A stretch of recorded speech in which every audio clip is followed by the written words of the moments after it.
I recently purchased the Samsung Galaxy S10. Is it worth it in 2020? Let's first talk about the main attraction, the display. Even now, this QHD+ AMOLED display is one of the best on the market. Compared to an older LCD display, the difference is night and day.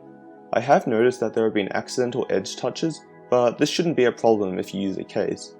And although it doesn't support higher refresh rate like many of the 2020 flagships, such as the Samsung Galaxy S20, there really isn't much to complain about here.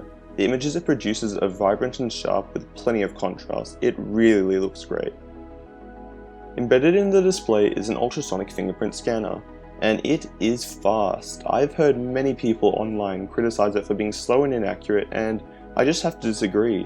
When you line it up correctly, the scanner works flawlessly, even if your finger is slightly dirty or wet. That's not something you can say for capacitive or optical scanners. It's ever so slightly slower than capacitive alternatives, but that shouldn't be a deal breaker. And if using your finger to unlock isn't your thing, well, there's always a less secure face unlock, which also works great. The overall design of the phone still looks great in 2020. It is curved glass on the front and back with a slim yet sturdy aluminium frame. The phone feels solid. Even so, I would still use and would recommend using a case and screen protector on your phone.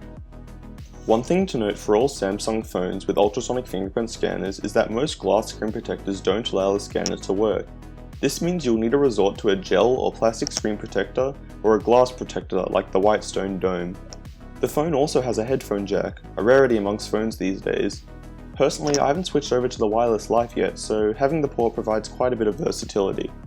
Specs are also great for 2020, sporting a Snapdragon 855 or Exynos 9820 processor, 8GB of RAM, and either 128 or 512GB of storage with expandable microSD support.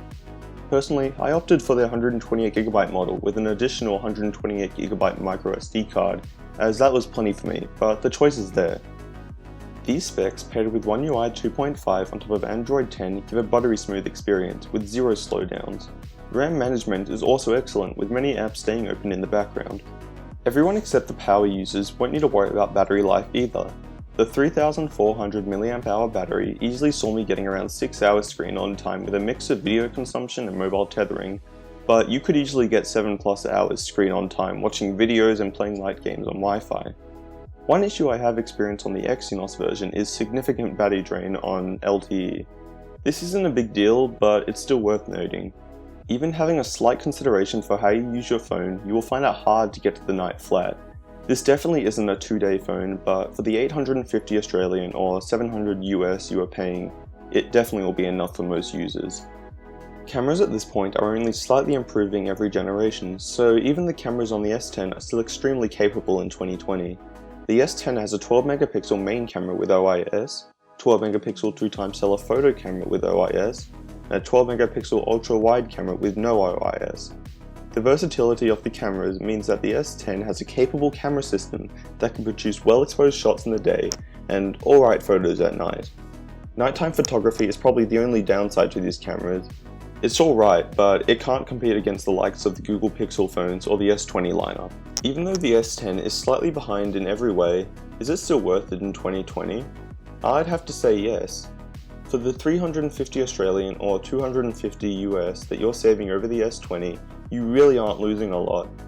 Sure, having 120Hz, a bigger battery and slightly better cameras would be nice. However, these aren't deal breakers. And that's the thing, phones are getting so good that even the last generation devices are still snappy and do 95% of what you need it to do.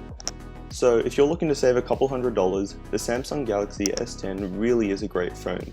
And for the price, I would highly recommend it to anyone looking for an upgrade from an older device. If you enjoyed this video, consider giving it a like, as it would be greatly appreciated. Also, consider subscribing to the channel for more content like this in the future.